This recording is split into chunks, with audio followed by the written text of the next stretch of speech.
Kothamangalam block panchayat PMA YG പദ്ധതിയിലെ ഗുണഭോക്താക്കൾക്ക് അനുമതി പത്രം വിതരണം ചെയ്തു. വിതരണോദ്ഘാടനം പ്രസിഡന്റ് PM ബഷീർ നിർവഹിച്ചു. PMAY പദ്ധതിയിൽ അപേക്ഷ നൽകിയിട്ടുള്ള നിരവധി കുടുംബാംഗങ്ങൾ ഞങ്ങളെയൊക്കെ പല പരിപാടികൾ കാണുമ്പോൾ ഞങ്ങളുടെ വീടിന്റെ കാര്യം എന്തായി എന്ന് ചോദിക്കുന്ന ഒരവസ്ഥയായിരുന്നു മുൻകാലങ്ങളിൽ ഉണ്ടായിരുന്നത്. കഴിഞ്ഞ സാമ്പത്തിക വർഷത്തിലൊക്കെ 100-ൽ താഴെ കുടുംബങ്ങൾക്കാണ് PMAY പദ്ധതിയിൽ നമുക്ക് ഭവനം കൊടുക്കാൻ കഴിഞ്ഞിട്ടുള്ളത്.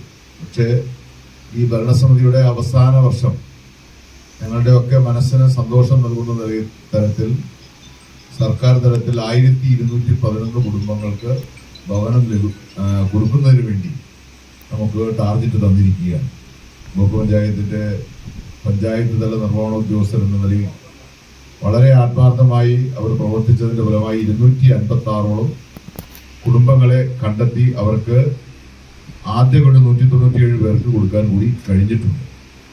നമുക്ക് ഈ ബ്ലോക്ക് പഞ്ചായത്തിന്റെ പരിധിയിൽ നിരവധി വികസന പ്രവർത്തനങ്ങൾ നടത്താനുണ്ട് എങ്കിൽ പോലും ഞങ്ങളെപ്പോലുള്ള ജനപ്രതിനിധികൾക്ക് എന്നും മറ്റു പദ്ധതികളൊക്കെ മാറ്റിവെച്ചുകൊണ്ട് സർക്കാർ നിർദ്ദേശിച്ച 1211 പേരും എലിജിബിൾ ആയിട്ടുള്ളവരാണെങ്കിൽ അവർക്ക് മുഴുവൻ ആളുകൾക്കും വീട് കൊടുക്കണമെന്നാണ് ഞങ്ങളുടെ ആഗ്രഹം.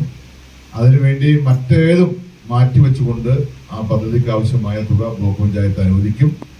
ബ്ലോക്ക് പരിധിയിലെ 10 പഞ്ചായത്തുകളിൽ 1211 കുടുംബങ്ങൾക്ക് വീട് നിർമ്മാണത്തിന് തുക അനുവദിച്ചിട്ടുണ്ട്. അതിൽ രജിസ്റ്റർ ചെയ്ത 256 കുടുംബങ്ങൾക്കാണ് അനുമതി പത്രം നൽകിയത്. 197 വീടുകൾക്ക് ആദ്യ ഗഡു വിതരണം ചെയ്തു കഴിഞ്ഞു. രജിസ്റ്റർ ചെയ്യുന്നതനുസരിച്ച് ബാക്കിയുള്ളവർക്കും അനുമതി പത്രം നൽകും. Block panchayat vice president Diana Nobi അധ്യക്ഷത വഹിച്ചു. Standing committee chairman Jomy Thekkekkara, block panchayat അംഗം Nisamol Ismail, joint BDO Siddique MS, extension officer Alby George തുടങ്ങിയവർ പ്രസംഗിച്ചു.